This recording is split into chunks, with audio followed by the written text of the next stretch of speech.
Olá, amigos do canal Vista Pátria, aqui é Alan Frutuoso.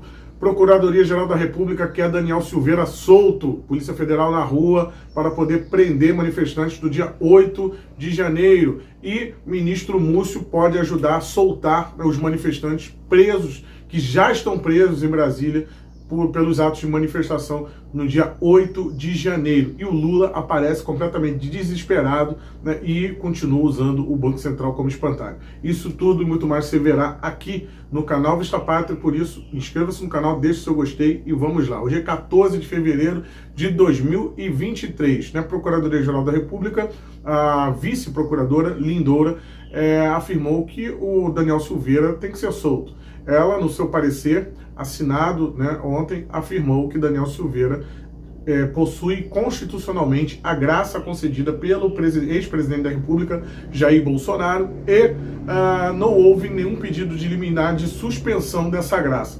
Tendo em vista todos esses fatos, Daniel Silveira não tem nenhuma pena, nenhuma medida cautelar para ser cumprida. Por isso, o descumprimento de medidas cautelares, né, utilizados aí para poder mandar prender, né, esse motivo dado para poder prender Daniel Silveira, não se sustenta. Daniel Silveira hoje está em Bangu 8, né, um presídio no complexo lá de Bangu, na zona oeste do Rio de Janeiro, e ele já foi policial militar, foi deputado, né, ajudou a combater o crime e está dentro de um presídio com criminosos e pode sofrer risco aí à sua integridade física. Então é muito importante esse parecer da vice-procuradora Lindora.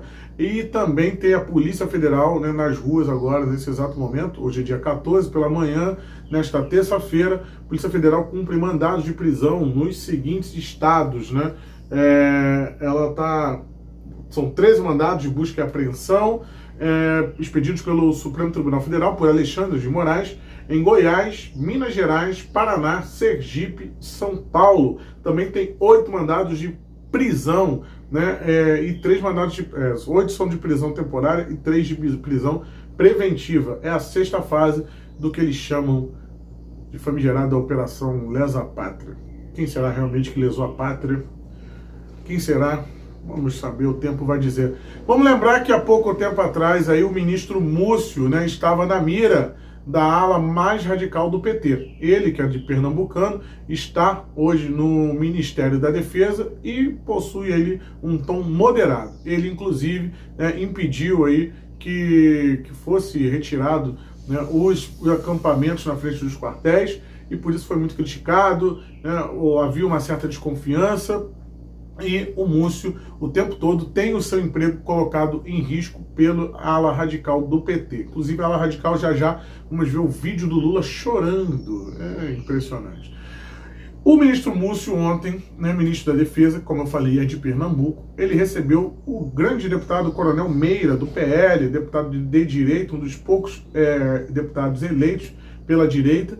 Ele recebeu também o general Girão, do PL, recebeu a deputada Bia Kiss e o delegado Ramagem, o deputado delegado Ramagem. Lembra do Ramagem, aquele que foi impedido de assumir o comando da Polícia Federal? Pois bem, ele foi eleito deputado federal pelo PL do Rio de Janeiro e também esteve nessa reunião com o Múcio. O Coronel Meira afirmou que a reunião foi muito produtiva. Para a imprensa, obviamente, o Múcio disse que direcionou os deputados a procurarem Flávio Dino. Mas eu confio na palavra do Coronel Meira, né? E sabendo um pouquinho dos bastidores de Brasília, eu sei que essa reunião foi realmente muito produtiva para poder amenizar, né, o sofrimento dos manifestantes que estão presos na Papuda e na Colmeia. Foi colocado como uma situação humanitária, né? É impressionante. O Coronel Meira disse o seguinte: temos que começar a fazer política. A gente precisa entender que a situação dos presos é uma questão humanitária. Estamos tentando resolver com negociação. Não podemos ultrapassar o limite da situação humanitária. E disse também que a conversa foi autorizada pela liderança do partido, né, Altineu Cortes e Valdemar Costa Neto. Então, tudo nos conformes. É importante que esses deputados façam realmente uma articulação política. Eu tenho defendido isso lá no meu Twitter, né, e tenho demonstrado também a atuação desses deputados. Inclusive, a própria deputada Carla Zambelli também disse que ela não está em Brasília no momento. Assim que chegar em Brasília, também fará uma comitiva de visita à Papuda, mas mais importante que a visita são essas atitudes aí que visam aí diminuir o sofrimento. São 34 idosos que estão presos dentro da Papuda e da Colmeia. São 34 idosos. É uma prisão completamente desnecessária, já que não há trânsito em julgado. Vamos lembrar, Sérgio Cabral ontem estava visitando, né, o seu neto, porque não tem condenação em trânsito julgado. Ele que foi condenado a 425 anos de prisão. Ok, esse é o entendimento atual, né? Não gostaríamos que fosse assim. Inclusive há o desengavetamento, o pedido de desengavetamento para o cumprimento da prisão em segunda instância. Mas enquanto isso não acontece, o que está regendo é isso aí. E se o Sérgio Cabral pode ter esse benefício, porque esses manifestantes, né, têm que cumprir um regime fechado, uma prisão preventiva? São idosos, são pessoas que dificilmente colocariam em risco, né, o convívio social. Então, se eles vão responder a processo, né, por golpe de Estado, né, por uma série de coisas aqui, até fiz uma lista das acusações que essas pessoas estão levando, mas é completamente desnecessária essa prisão. Então, que se tenha, né, um mínimo de coerência da justiça. E o Alexandre de Moraes, que inclusive está, né, aliviando um pouco aí o lado da direita, porque o plano geral do Alckmin está em curso, né? Então aí, inclusive, editoriais de grandes jornais aí já expondo o Geraldo Alckmin, quem é o Geraldo Alckmin e tudo mais. Então, já que ele está com essa boa vontade, que se faça aí justiça e solte essas pessoas e que elas respondam em liberdade. Os crimes que elas estão sendo acusadas é o seguinte: abolição violenta do Estado Democrático de Direito, golpe de Estado, dano qualificado, associação criminosa, incitação ao crime, destruição e deteriorização e inutilização de bens especialmente protegidos. É cada crime que a gente nem sabia que existia, né? Agora, golpe de Estado é brincadeira, né? Dizer que aquelas pessoas, sem uma arma na mão, elas estavam tentando um golpe de Estado, o que estava tentando ali era uma manifestação de ocupação daquele ambiente, e dificilmente tinha algum plano de estruturado para um golpe de Estado e nem tinha meios para isso. É a mesma coisa que vale para aquela questão da ameaça. Se a pessoa não tem como cumprir a ameaça, a justiça ela não entende como uma ameaça factível, né? E isso não vai para frente. Aquilo ali não tinha a menor possibilidade de se tornar um golpe de Estado, né? Então não tinha meios para isso. Então é absurdo esse tipo de acusação aqui feita pelo Ministério Público, né?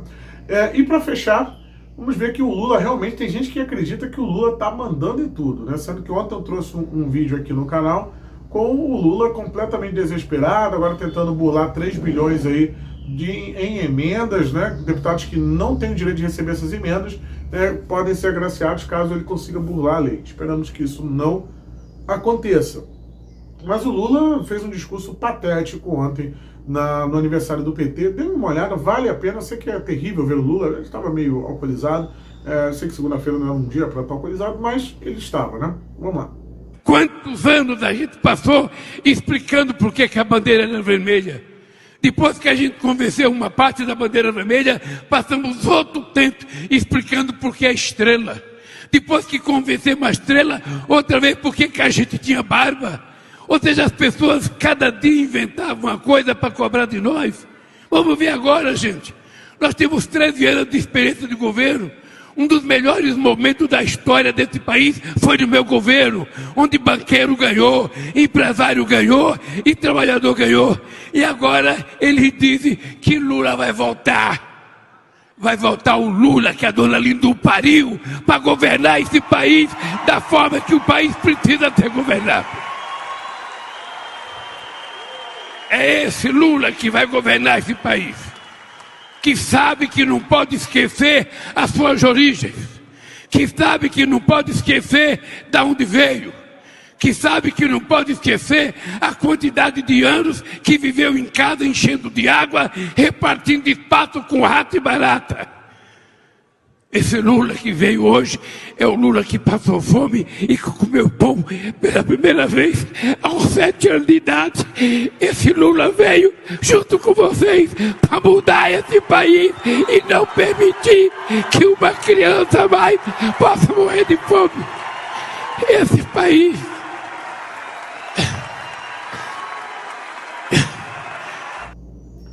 Então o Lula está aí, né?